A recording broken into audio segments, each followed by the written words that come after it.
अकबर जो था ना, इस पर वैसे संतों की बड़ी कृपा थी अकबर पर। बाकी मुगलों का तो नाम भी नहीं लेना चाहिए, लेकिन अकबर पर बहुत कृपा थी संतों की। और रिजवार भी था, वो जाता था संतों के दर्शन करने। तो अकबर स्वामी श्री हरदास जी के दर्शन करने गया वृंदावन में।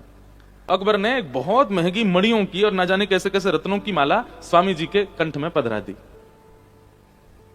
स्वामी जी कंठ में तो पहनते नहीं थे तुलसी के अलावा, तो उसको कहा नीचे रख दो।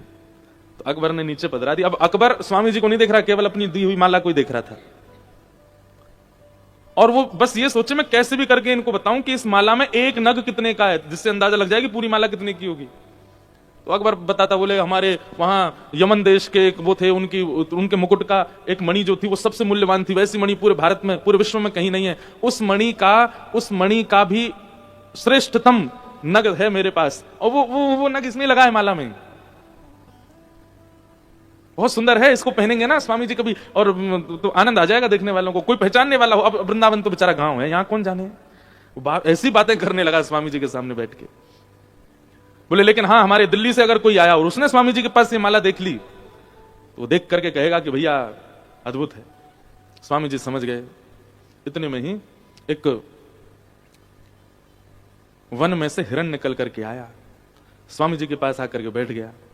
स्वामी जी तो जब स्वर लगाते थे ना, तो सारे पशु पक्षी आदि सब अपनी जगह स्तब्ध हो जाते थे, सब सुनते थे नेत्र बंद करके स्वामी जी को।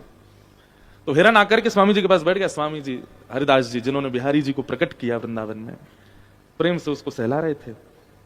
पता नहीं क्या आया, वो चरणों में जो मणि की माला अकबर ने पहनाई, वो उठा के उस हिरण के गले में पहना दी। और यहां गले में पहनाई ही थी, अकबर देख रहा था, उसका हृदय निकला निकला जा रहा था। बोले आगरा खरीद लिया जाएगा, इतनी महंगी है ये, और ये देखो हिरण को पहना रहे।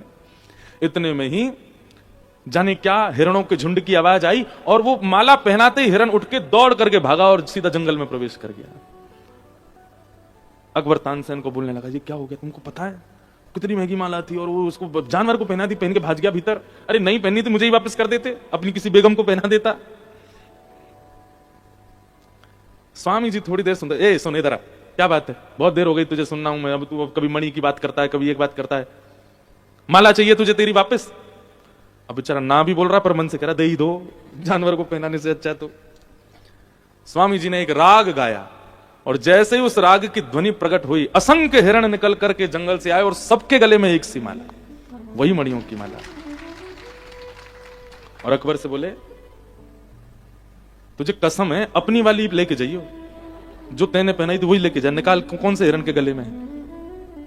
अकबर समझ